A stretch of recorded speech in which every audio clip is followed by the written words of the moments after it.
For 11 years, a Christmas card arrived at my house every December with no return address and no signature except 2 words, from a friend. 11 years. Through 4 home addresses, a death, 2 moves, and the complete reorganization of everything I thought I knew about my life. The cards always found me. I assumed it was someone forgetful. Someone who had meant to include their name every year and simply hadn't. I filed it in the category of small benign mysteries that accumulate in a long life and require no resolution. This December the card arrived as usual. Plain white envelope. My name in neat handwriting. No return address. But this year there was something inside besides the card. A photograph. Me and Thomas at a party. Dressed up, glasses in hand, laughing at something. A room full of people behind us that I didn't recognize. I have no memory of that night. Not a vague memory. Not a memory I couldn't quite place. No memory at all. I have looked at that photograph every day for 3 weeks, and I cannot locate a single detail of it in 22 years of life with Thomas. On the back, in the same neat handwriting, a date and 1 word. Remember? My name is Eleanor Brooks. I am 62 years old and I live in Connecticut. Thomas was my husband for 38 years. He died 22 months ago. In the time since, I have discovered things about our life together that I never expected to find. I have become, by necessity, a woman who investigates rather than accepts. I did not expect the next thing to arrive in a Christmas card. If this story stays with you, please subscribe and leave me a comment below. Tell me what city you are watching from. I read every single one. Now let me tell you about the photograph I cannot remember being taken. The first card arrived in December of the year I turned 51. I remember it because it was also the year Lucas and Lindsay got married, the year Thomas retired from his first firm before moving to a smaller practice, and the year we repainted the kitchen for the first time since we had moved in. A year of transitions, the kind of year where small things that arrive in envelopes get less attention than they might otherwise receive. The card was simple. A winter scene on the front. Inside, printed text wishing me a peaceful holiday season, and below it, in pen, from a friend. I showed it to Thomas. He looked at it briefly, said it was probably someone from my book club who had accidentally bought cards without their name printed on them, and went back to the newspaper. I set it on the mantel with the other cards and forgot about it by January. The second year it arrived, I noticed the handwriting was the same. Neat, slightly forward-leaning, consistent in the spacing between letters in a way that suggested either a person who had been taught to write carefully or a person who had practiced it. From a friend, again. No other information. By the 3rd year I had started to find it mildly amusing. Whoever this was had been sending cards for 3 years without ever identifying themselves, and I had no idea from which direction of my life they might be approaching. I mentioned it at book club once, and everyone denied it with the collective convincingness of people who genuinely had no idea what I was talking about. By the 5th year I had stopped trying to figure it out.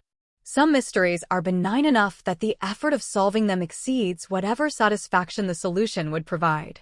I had filed it into the category of things that simply were and did not require explanation. When we moved, the cards followed. I had given no forwarding notice to anyone except the people who needed it, the post office, the utilities, the accounts. Whoever was sending the cards had either been informed of our new address or had found it some other way. I noticed this and set it aside. People find addresses. It is not a remarkable ability. When Thomas died and I moved again, from the house on Birchwood Lane to the smaller house I live in now, the card arrived at the new address in the first December after the move. 7 months after I had taken possession of a house I had told almost no one about. Patricia knew. Lucas knew. A handful of others. That one I noted with more than mild curiosity. But it was still just a card. Still the same handwriting. Still from a friend. Nothing threatening. Nothing that demanded action. I had larger things occupying my attention that December, the second trial, the Velther account, the ongoing work of rebuilding a life from materials I had not planned to be working with. I put the card on the mantel with the others and went back to the things that required my attention. This December, 22 months after Thomas died, 3 months after the Velther account was recovered, 2 months after Marcus Webb received his sentence, The second Christmas in the new house, the second Christmas of the life I was building from different materials. The card arrived on the 14th. Same white envelope. Same neat handwriting. Same absence of return address. I opened it at the kitchen table with my morning coffee, the way I open all mail, without particular expectation. The card was the same as always. Winter scene. Printed greeting. From a friend. And beneath the card, face down, a photograph. I turned it over. And the morning reorganized itself entirely around what I saw. The photograph was printed on standard paper, not developed, which meant someone had printed it at home or at a print shop, the same way I had seen photographs printed throughout my 22 months of discoveries. People who want photographs without a record of having printed them use home printers. I had learned to notice this distinction. It showed me and Thomas at a party. We were dressed for an occasion. I was wearing a dark green dress I recognized as one I had owned for several years and eventually donated, a dress with a particular neckline that I had always liked. Thomas was in a dark suit with a tie I didn't remember. We were both holding glasses. We were both laughing at something to the left of the frame, something the camera had not captured. The laugh on my face was real. I know my own face when it is performing happiness versus when it is experiencing it, and what I saw in the photograph was genuine. Thomas looked the same, relaxed in the way he was only when he was actually relaxed, not the managed ease he presented professionally, but the real version, the one I had seen across 38 years of private moments. Behind us was a room full of people I did not recognize. Not one face.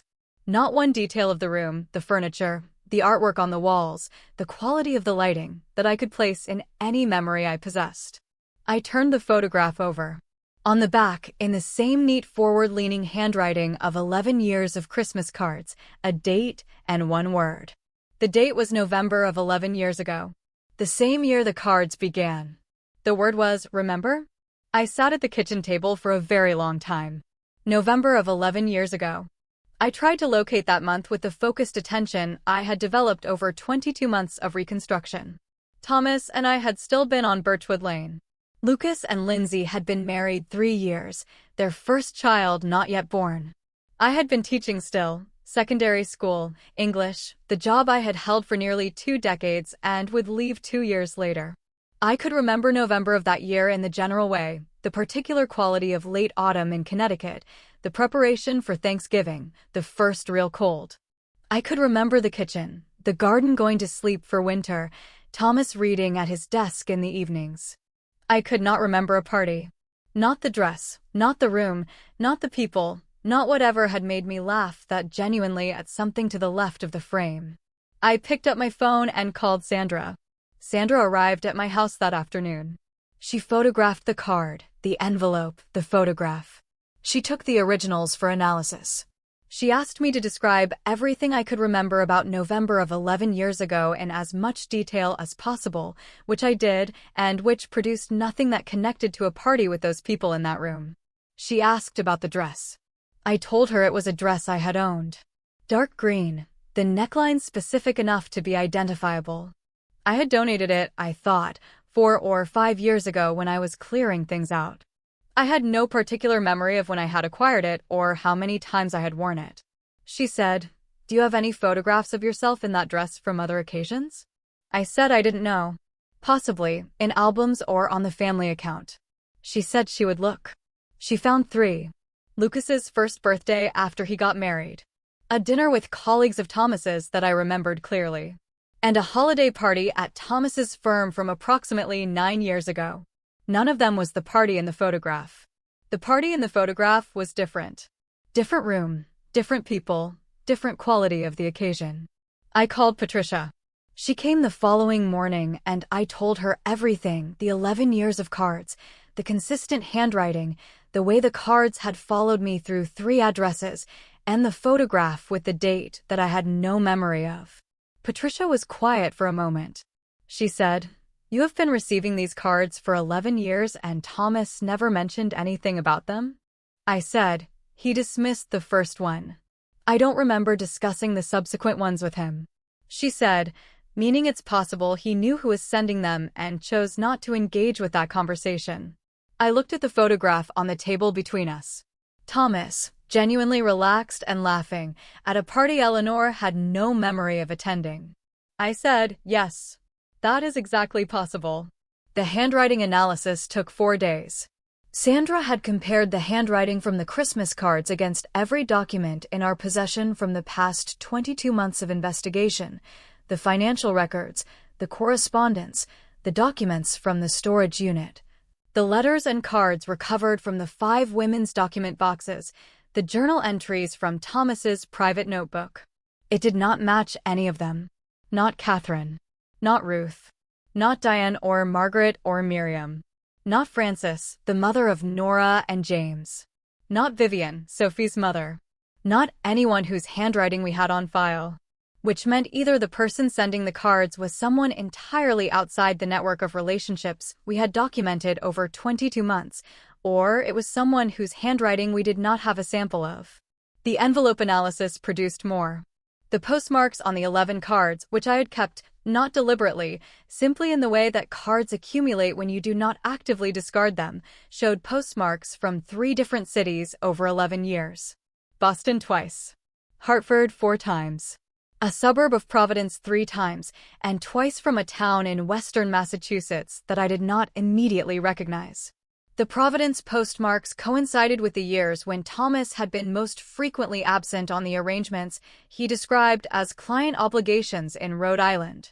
The western Massachusetts postmarks were from a town 40 minutes from the apartment Thomas had shared with Vivian in the late 80s and early 90s. Someone who moved through the same geography as Thomas had moved through. Someone who had been sending cards from the places where his other life had been lived. I called Sophie. Sophie was in Portland and answered immediately, which she always did when my name appeared on her phone. We had developed, over the months, a relationship built on directness and mutual understanding of the territory we shared. She did not perform surprise when difficult things were introduced. She simply received them and responded. I described the handwriting and asked if she recognized it. She said she would need to see it. Sandra sent her a scan of the handwriting. Sophie called back in 20 minutes. She said, "That is my mother's handwriting." I sat very still. Vivian Marsh. The woman Thomas had bigamously married in 1988. The woman he had divorced in 1994. Sophie's mother. A woman now in her early 60s living in western Massachusetts who had found out, when Sophie was 18 months old, that the man she had married was already married to someone else. A woman who had been sending me Christmas cards for 11 years. I asked Sophie if she had known. A long pause. She said, "No. I had no idea. She has never mentioned you to me by name. She barely mentions Thomas at all." I said, "She has been writing to me since the year you turned 23. Sophie was quiet. Then she said, "She never said anything to me. Not once." I understood something then that I had not fully understood before about the geography of Thomas's hidden life. It was not simply a collection of separate compartments that he had maintained with walls between them. It was a structure in which the people in those compartments were also aware of each other, to varying degrees, and had made their own decisions about what to do with that awareness. Vivian had known about me since a woman appeared at her apartment when Sophie was 18 months old and told her the truth. For 30 years she had carried that knowledge. And for 11 of those years she had been sending me Christmas cards. I asked Sophie to ask her mother if she would speak with me. Sophie called back within the hour. She said, "My mother said she has been waiting for you to call for 11 years. Vivian Marsh and I spoke on the phone for the first time on a Tuesday morning in December. Her voice was calm. Not the rehearsed calm of someone managing emotion, the settled calm of a woman who had lived with something for a very long time and had arrived, through the living of it, at a place that no longer required the same management it once had. She said, "I want to explain the cards first. Before anything else. I need you to understand why." I said, "All right." She said, "When I found out about you, when the woman came to my apartment, I was 28 years old. Sophie was 18 months. I was working 2 jobs and living in an apartment I couldn't afford alone, and I had just understood that the man I had married and believed in completely was already someone else's husband." She said, "I thought about contacting you for years. I rehearsed what I would say. I drafted letters I never sent. I wanted you to know. I also didn't know how to tell you in a way that wouldn't destroy both of us at once. I said, so you sent cards. She said, it sounds foolish when you say it that way. I know that. I started sending them the year Sophie graduated from college. She was 23. Something about watching her finish her education, the education Thomas's child support had partly paid for, the education that existed because a woman had come to my door and told me the truth and I had chosen to leave rather than stay. Something about that made me need to acknowledge you somehow. Even if you didn't know it was me. I said, you were acknowledging that I existed. She said, I was acknowledging that you were real. That what he did to you was real. That you were living your life 30 miles away with a husband who was also mine, technically, legally, and I knew and you didn't, and that had always seemed like an injustice I had some small part in. I thought about that. About a woman who had known for 30 years. Who had chosen silence for most of those years and chosen cards for 11 of them and had now, finally, chosen a photograph. I said, tell me about the photograph. Vivian was quiet for a moment. She said, I took it. I was very still. She said, there was a period, not long, 2 or 3 years after the divorce, when Thomas and I were still in contact because of Sophie. We had agreed on a schedule. He wasn't reliable about it, but there was a schedule. During that period there was a gathering, a work function of someone Thomas knew, informal, a large house, a lot of people. He brought Sophie for part of the evening. I was there to drop Sophie off and collect her later. I said, and I was there. She said, you were there. You were with Thomas. You were laughing. I was across the room with Sophie on my hip, and I watched you for perhaps 20 minutes before I understood fully who you were. And then I took a photograph. I don't know why. I think I needed to see that you were real. That you weren't abstract. I said, I don't remember that night at all. A pause. She said, I know. I could tell at the time that you didn't know I existed. You had no reason to notice me. I was a woman across a room with a baby. You were with your husband at a party. I thought about November of 11 years ago. Myself in a dark green dress, laughing at something to the left of the frame, completely unaware that 30 feet away stood the woman Thomas had married before me and the daughter he had never told me existed. I said, why this year? Why the photograph now after 11 years of just the card? She said, because Sophie told me what you've been through. Everything you found. The storage unit, the women, the trial. All of it.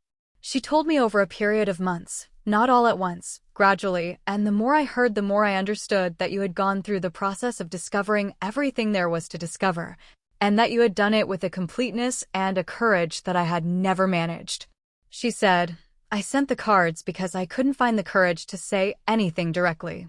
I sent the photograph because I finally wanted you to have the question. Whether you wanted to answer it or not. I said, the question being whether I remember. She said, the question being whether you want to know what I know. The December light was coming through my kitchen window at the particular low angle of Connecticut winter afternoons. Outside the garden was bare and patient. Waiting. I said, tell me what you know. She said, I know something about that night that you don't.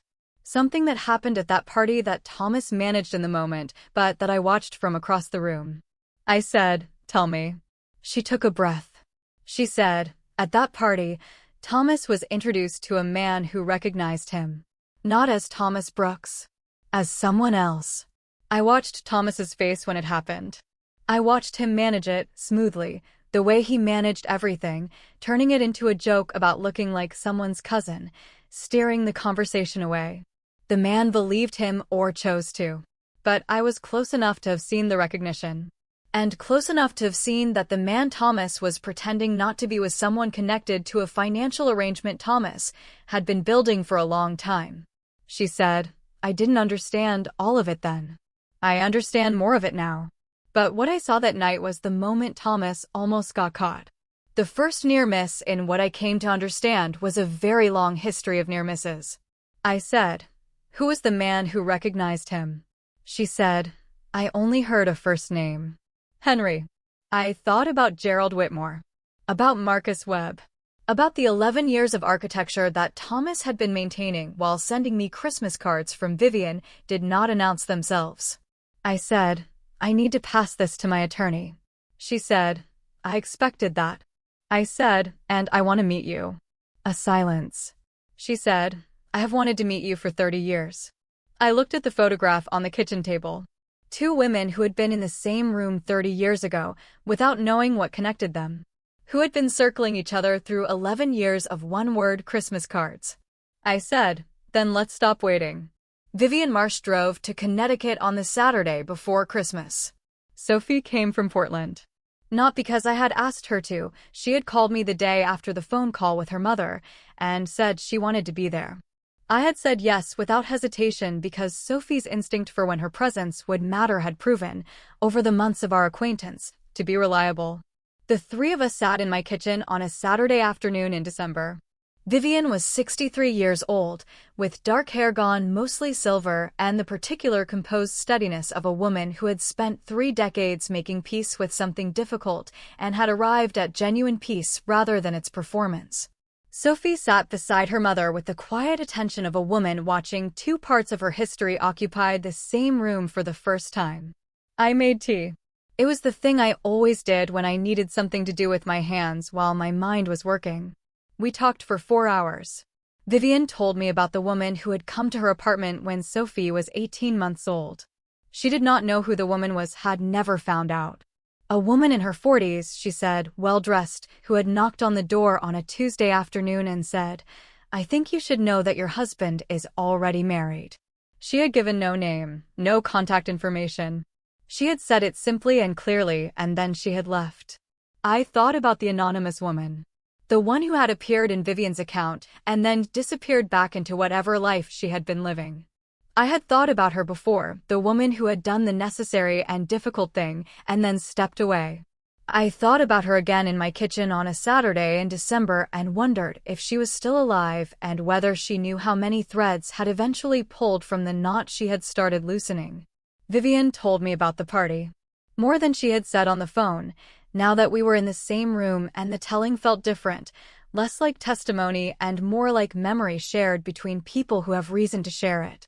She said the man who had recognized Thomas, the man called Henry, had been standing near the fireplace. She had been near the drinks table with Sophie on her hip, trying to get through the obligation of the drop-off quickly. She had noticed Thomas across the room and had been doing the thing she had been doing for 2 years since the divorce, watching him from a distance with the particular attention of someone who has been deceived and is still learning to read the person who deceived them. She said, Henry approached Thomas. They shook hands. And then Henry's expression changed. Not dramatically. A small shift.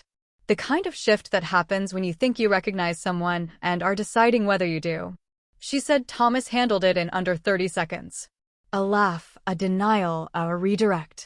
And then Thomas had steered me toward the other side of the room and away from Henry. I watched him do it. I watched him look back once to make sure Henry hadn't followed. She said, that was when I understood that what he was managing was not just our situation. That it was bigger than Vivian and Eleanor. That there was an architecture to it that I was only seeing a corner of. I told Patricia about Henry. Patricia took it to Agent Torres, who was still, peripherally, monitoring threads connected to the original case. The name Henry in the context of Thomas's financial arrangements at a party in November of 11 years ago was specific enough to run against the documented network. Agent Torres found him in 6 days. His name was Henry Caldwell, 67 years old. Retired from a financial services firm in Boston where he had worked for 30 years. He had known Thomas through a professional connection that predated Gerald Whitmore. A connection from the early years of Thomas's practice when certain financial arrangements had been explored through channels that were less carefully documented than the ones Gerald had later managed. Henry Caldwell had recognized Thomas at that party because he had done business with him under a different name several years earlier. Not the Daniel Mercer identity, an older one, from the period when Thomas's planning was still in its early architecture, before he had settled on the infrastructure that Marcus Webb had eventually built out. An older identity. Agent Torres said, we have reason to believe there was a 6th name. I looked at the table. Thomas, Daniel Mercer, David, Michael, Robert Callister, and a sixth, older identity from the early years of a plan that had been building longer than anyone had understood.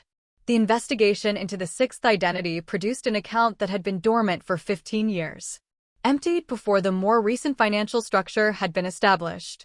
The money in it had moved a long time ago through channels that were now fully beyond recovery. Patricia said, "This doesn't produce new recoverable assets. The statute of limitations on the older activity has long passed." I said, "I know." She said, "But it produces a more complete picture." I said, "Yes, it does." The more complete picture was this. Thomas had begun building a second identity not 9 years ago, as the Velther account had suggested, but considerably earlier. The early architecture had been rougher, less sophisticated, built in the period before he had the professional resources and the specific expertise that people like Gerald Whitmore and Marcus Webb had later provided. It had also been less successful. The near miss at the party, Henry's recognition, had apparently caused Thomas to dismantle that early structure and begin again more carefully. The plan we had discovered, the Daniel Mercer identity, the Lisbon ticket, the 4 women, the financial fraud, was the second attempt. The refined version, built on the lessons of the first. Thomas had been planning to disappear from our marriage for longer than I had understood. Henry Caldwell cooperated with investigators. He had done nothing criminal. His connection to Thomas had been professional and had ended when Thomas had abandoned the early identity. He answered every question asked of him. He said, "I always wondered what happened to that man. He was very good at what he did. Too good, I thought, for something to not eventually go wrong." Agent Torres closed the supplementary investigation file 2 weeks before Christmas. She called me to confirm. She said, "I think this time it actually is complete." I said, "You said that before." She said, "I know. This time I mean it with more confidence." I thanked her. I set the phone down. I stood in my kitchen in December and looked at the photograph on the table and thought about a party in November of 30 years ago where 2 women had been in the same room and one of them had gone home not knowing what the other one knew. I thought about 11 years of Christmas cards. A woman's way of saying, "I see you. I know you're there. I have not forgotten that you exist." I thought, that was kindness in its own oblique way. It is Christmas Eve. 22 months since Thomas died. 10 days since Vivian Marsh sat at my kitchen table and drank tea and told me about a party in November and a photograph she had kept for 30 years. Lucas is coming tomorrow with the grandchildren. Sophie is flying in from Portland, her first Christmas in Connecticut, the first Christmas of whatever this family has become in the 2 years since everything was reorganized. Ruth is driving down from Providence. Miriam has been invited and has said she might come for an hour in the afternoon. Vivian will not be there. We discussed it. She and I have agreed that what we are building, whatever it is, whatever name it eventually acquires, needs more time before it can occupy the same space as a Christmas table. She will spend the holiday with her sister in Western Massachusetts. Sophie will see her the day after. That feels right. Unhurried. Built at the pace things need to be built when they are being built honestly. The photograph is in a drawer in my study. I look at it sometimes. Not obsessively. The period of obsessive examination of photographs has passed. But occasionally, when I want to remember something specific about what 22 months of discovery has taught me, what it reminds me of when I look at it is this. You can be in a room with your entire history and not know it. The connections, the consequences, the people whose lives intersect with yours in ways you cannot see, they are present whether you know they are there or not. The not knowing is not protection. It is simply the condition of being human, which is to say the condition of having a perspective that is necessarily partial and bounded and unable to see around every corner. Vivian knew what I did not know. She chose, for 30 years, to carry it alone. And then she chose, for 11 years, to reach toward me with the only gesture available to her that did not require courage she did not yet have. A Christmas card. From a friend. I do not blame her for the silence. I understand silence. I have kept my own silences over 22 months when the truth was not yet ready to be spoken, when the people who needed to hear it were not yet ready to hear it, when the timing required patience rather than urgency. What I feel toward Vivian is not resentment. It is something more like recognition. Two women who loved the same man in entirely different versions of what that love was, who circled each other through 11 years of December cards, who finally sat down in the same kitchen and looked at each other directly. She said, at the end of that Saturday afternoon, as she was putting on her coat in the hallway, "I don't know what to call this." I said, "I've stopped needing things to have names before I can let them exist." She looked at me for a moment. Then she said, "Sophie told me you were like that." I didn't quite believe her. I am 62 years old. Someone sent me a Christmas card for 11 years and never told me who they were. This December, they sent a photograph instead. A photograph of a night I cannot remember from a room where my whole history was present and I did not know it. I am glad I answered the card's question. The answer changed things. The changing of things is not something I am afraid of anymore. Leave me a comment and tell me where you are watching from. Tell me if you have ever received something that seemed small and turned out to be significant. Tell me what it was. I read every single one.